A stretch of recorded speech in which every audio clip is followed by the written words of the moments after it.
Tags Africa Together Conference 2022 and Africa Together.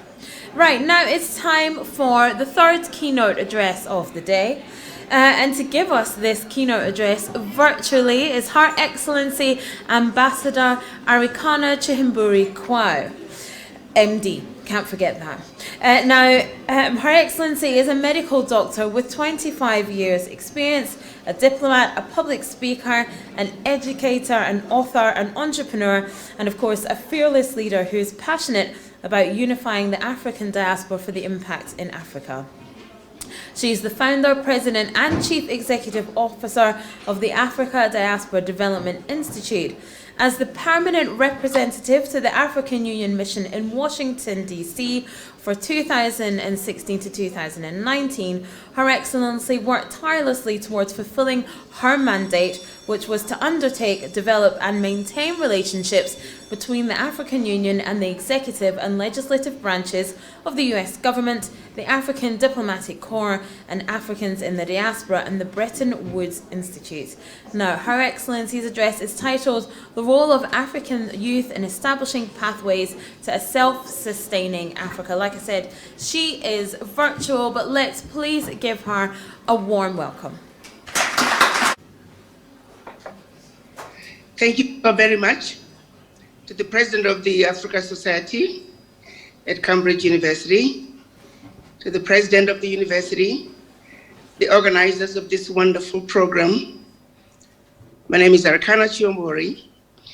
I'm the former African Union Ambassador to the United States, and now the founder and president of the African Diaspora Development Institute. I thank you for having me today. I bring you greetings from the great country of Zimbabwe in our beautiful continent of Africa. I want to thank all of you young people for standing up and organizing and putting a spotlight on our beloved continent of Africa. As you all are aware, our beloved continent is under siege. You've asked me today to talk about the role that our young people in Africa can play in building the Africa that we want. If our children are going to succeed at being the leaders, the champions, and the drivers of Africa's development, they must first and foremost understand how Africa got to be where Africa is today. They must first and foremost understand that as Africans, as people of African descent around the world, we also are victims of some serious major brainwashing. The brainwashing that has made it very difficult for us to take the reins, stand up and push back against some of the most egregious abuses any race could sustain. We are unable to fight back against all these major powers that have put in place geopolitical strategies that are designed to keep Africa and her children, not only in Africa but around the globe, under siege. It's not by accident. It's not by accident that the richest continent on earth is the poorest continent on earth. Allow me to highlight some of the geopolitical situations, geopolitical systems that are in place today and have been in existence for centuries that will make it mission impossible for us to truly take our place on the world stage, for us to truly be on the driver's seat of our beloved continent. I like to call upon what I call line number one. Line number one that is keeping us and making it impossible for those in leadership positions, no matter how low the leadership level is, to stand up, push back, and speak truth to power. What I consider line number one, if our children of Africa, if our youth are to take on the challenges of building the Africa that we want, they must understand that when we face issues, when we're trying to understand why we cannot move forward, the answer is not very far away. is the image in the mirror. The image in the mirror is who you need to look at and ask some very important questions.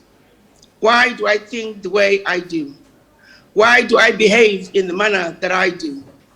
Well, let me help you go through the journey of the genesis as to why we as Africans, and if you notice, I'm trying very hard to avoid using the word black, and I'll tell you why. Before the colonizers came to Africa, before the Europeans came to Africa, we were not called black. They were not white either. So they came to Africa in the name of introducing education, in the name of introducing civilization. So they took us to school and they taught us about the different colors: green, yellow, blue, black, white, orange. But out of all the array of colors that they taught us, they focused on two colors, black and white. They assigned attributes to the color black. Everything bad and undesirable was black.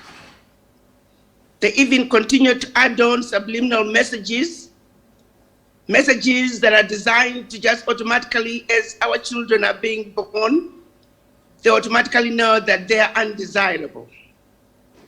So that was the black color. Then they picked up the color white and also assigned it some attributes: purity, clean, desirable. And then they said, let's go to church. They spoke to us about a place called hell. They said, oh, in hell there's a thing called devil, which is black, and by the way, you Africans are black like the devil. And we said, okay. Then they said, oh, by the way, there's a place called heaven, and there are angels, beautiful, desirable, they do everything wonderful. We must all aspire to be like the angels. And by the way, we too, while we may not look like the color white that we just told you about in school, never mind that, we're like the angels. And we said, okay. That was centuries ago. We have never questioned why there were no attributes given to other people who look brown. In the United States, why is it that Chinese are not called brown Americans? Or the emphasis is on black and white, because the whole idea is to promote white supremacy from a very deep-rooted subconscious level and in a very subliminal messaging way. Centuries ago, my brothers and sisters, we were taught that we are black like the devil and that our color is undesirable. And they told us they were white even though they didn't look white. What a lie. I've never seen a person who looks white like a white sheet of paper. Why haven't we questioned it? Subliminal messaging that is designed to promote white supremacy at a very deep level. Who has died and gone to heaven and seen a white angel? I don't blend in with my little black dress. I don't blend in with my little black shoes. Who has died and gone to hell and seen a black devil? It is a figment of their imagination designed to continue to propagate white supremacy from one generation after another. How long are we going to continue to believe in this lie? It is precisely this lie that is making it difficult for us as Africans to stand up against the blatant abuses that are being meted to our beloved continent every day, to stand up against the abuses that are being meted to us as the people of African descent, no matter where you see us. May I say, moving forward, think about whether or not you want to continue to be called black. Because whenever you accept that designation as black, you are accepting all the attributes they assigned to the color black. I'm not black, I'm African. They're Caucasians. Understand the genesis of white versus black. It was designed to promote white supremacy. Ask yourself, why is it that as we speak today, I'm speaking to you from Zimbabwe, Our ancestors, Mbuyane and Sekuru Kaguvi, their heads are still sitting in jars, in basements in the United Kingdom. This is 2021. Centuries ago, they murdered our ancestors. They took their remains. And to this day, they still refuse to bring them back. Where is the Minister of Culture?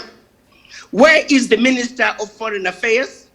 Why aren't they standing up and saying, United Kingdom, we will not engage you until this egregious wrong is righted? 1980, President Mugabe, that was one of the first things he did.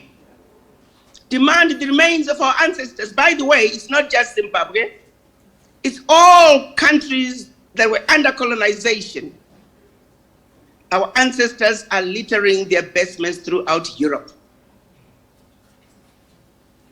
Our artifacts are littering basements throughout Europe. They stole our culture.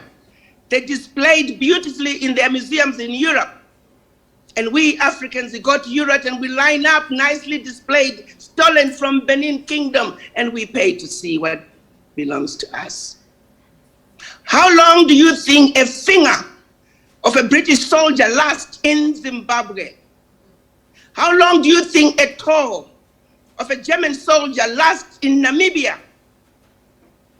They would storm into those countries, kill thousands of people just to recover that one toe. But when it comes to Africa, well, you all are Africans. Zimbabwe has been trying to get its remains of its ancestors since 1980. 2020, they said, okay, we'll give you back your remains. To this day, those remains are yet to come. Who are these people? How do they go to sleep every day? Why on earth are you holding on to our ancestors? It is absolutely mind-boggling. But I'll tell you what. If we as Africans would say, Europe, we are no longer going to engage you until this right is righted, those remains will be back in no time. If every country is to say, the British, the Germans, the Italian, the French, whatever country it is, we have 7 days for your citizens, for you to bring our artifacts back, for you to right this wrong, to bring our ancestors for proper burial. You have 7 days to do so. Otherwise, all your citizens in our countries, they got 48 hours to get out. Let's see how quickly those remains would come back. But it's keeping us from doing that. It goes back to the line number one. As Africans, we are defeated even before the conversations begin. Our ministers go to have meetings. They sit across from a white person, which I'm trying to avoid using that designation. They're Caucasians. Their knees buckle in because they automatically feel inferior.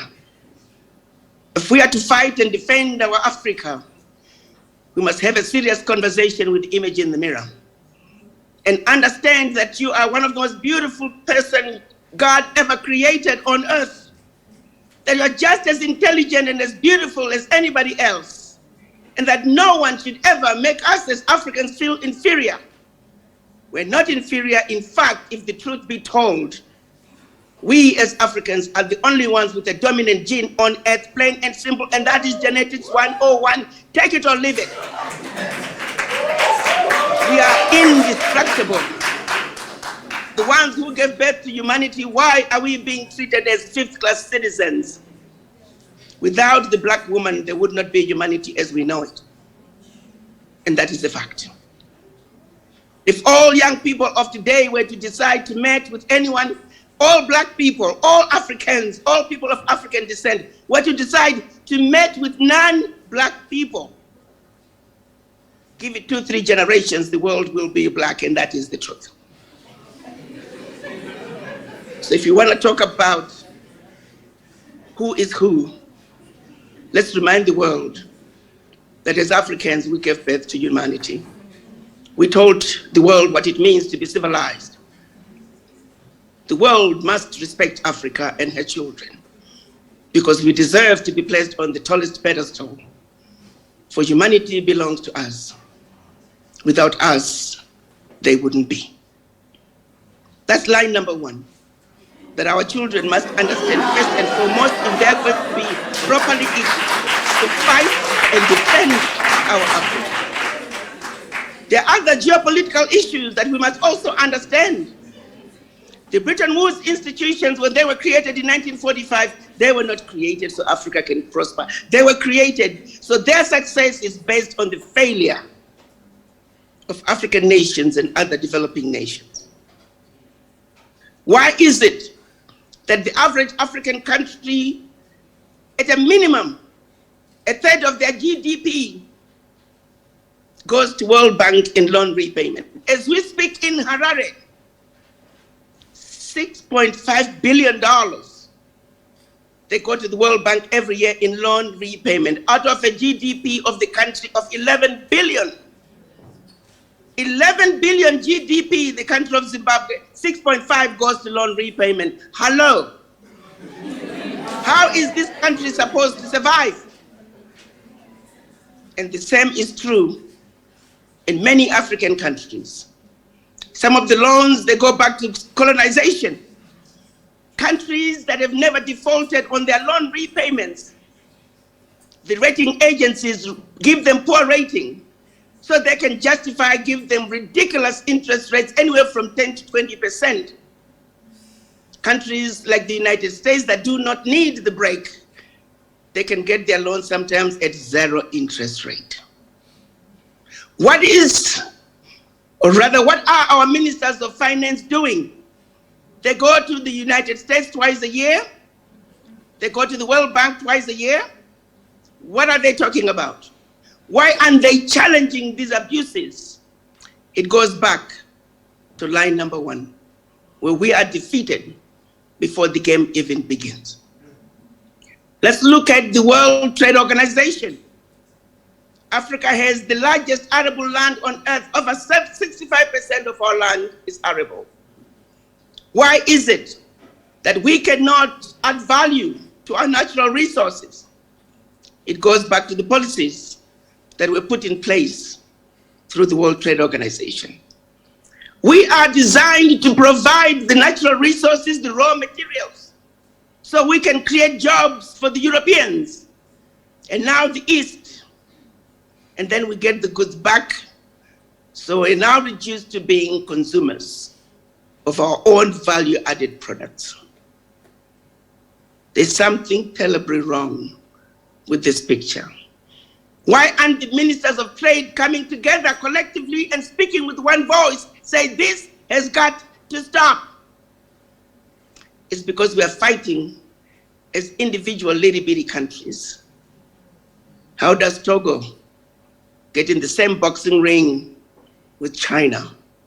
How does Congo Brazzaville go into the same boxing ring with the United States? It's wrong, and it's blatant, and it's intentional.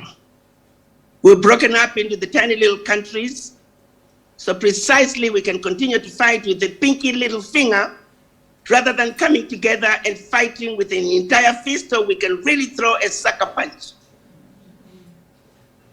It's up to you, the young people, to understand what is really going on in Africa. For far too long, we have been thrown a shiny object and we've run after the shiny object and not realizing that in the process, we're running away from where the real issues are and where we need to pay attention if we are to reclaim the driver's seat of the development of our beloved continent. It is an uphill battle. The challenges are huge. The mountain is steep. But I can tell you one thing.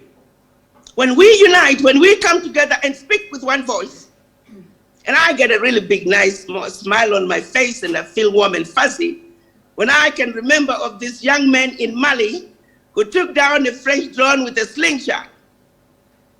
I want to remind the West that while we may have been asleep for far too long, there are millions of young men in Africa with slingshots. We will take you down. But for us to take them down, we must unite. There is no two ways about it. We must speak with one voice. That means you, each and every one of us. Let's have a conversation with the image in the mirror. I use a very rudimentary example of simple observations that I make as I travel. If it's a group, a conference, if there are Chinese in the room during a break, the Chinese will group together and they start talking and strategizing about the next session. White people will group together. They start strategizing. If they are Indians, they'll group together. And then look at us Africans. Look at us people of African descent. What do? We're busy trying to fit in with everybody else. It's because of that self-hate. It's because of that lack of belief in ourselves. We think our relevance is more important when we attach ourselves with others who don't look like us. The disease is deep. So as we strategize on how our youth can take over the future of Africa, we as elders, we have a responsibility to make sure that we leave them strong shoulders for them to stand on. We need to leave our children well informed and equipped with knowledge about what is really going on. Know who your enemy is if you're going to war. Gotta come up with a strategy. What's going on in the world, it is a game that we must understand the rules of engagement. If we're going to defeat the enemies that are besieging our beloved continent, we must know and understand our continent and what is really going on. And each and every one of you as students at this famous University of Cambridge, to whom much is given, much is expected. You have a responsibility to wake up. Now don't blame your friends who don't look like you. They don't know. They too have been lied to. They're being raised in a world that says, oh, we're going to Africa to civilize them. What they don't tell you is that they stole the civilization from Africa to Europe, came back and started giving it back to us like it was their own. Remind them that that is a lie. Tell them the truth, that Africa is not a diseased and dying continent. They too, the children of the Caucasians of today, they have been lied to. They're not being told the truth. So you have a responsibility, African students at Cambridge, to educate your colleagues and tell them the truth and nothing but the truth. Invite them to come to Africa and see for yourself this amazing Garden of Eden, I call it. That is Africa. The Africa that people must see. We ask all of you to take off your jaundiced eyes, your spectacles that need to be readjusted. You need to see Africa with 2020 vision. The continent that has it all. The continent that every single country outside Africa, there is not a single strategic planning session that does not start with Africa, because everything they need is and can be found in Africa. And that is the fact. Now, when our children, you young people, are now armed with knowledge, you're armed with the realization that you got your elders who are strong shoulders, backing you, ready to defend you, ready to protect you. We want you to face the world, standing up tall. Every step that you take, you must know that you own this earth, because you do.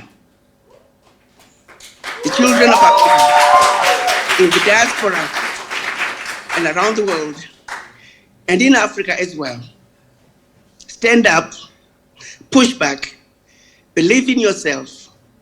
Should never ever accept that you are inferior to anyone, because you, as a woman, as an African woman, as a woman of African descent, you are the mother of humanity. And you, as an African man, a man of African descent, you are the father of humanity. Stand up on the tallest mountain and proclaim to the world who you are: the proud, the beautiful, intelligent, sophisticated, highly adaptable, and totally indestructible Africa. That's who you are.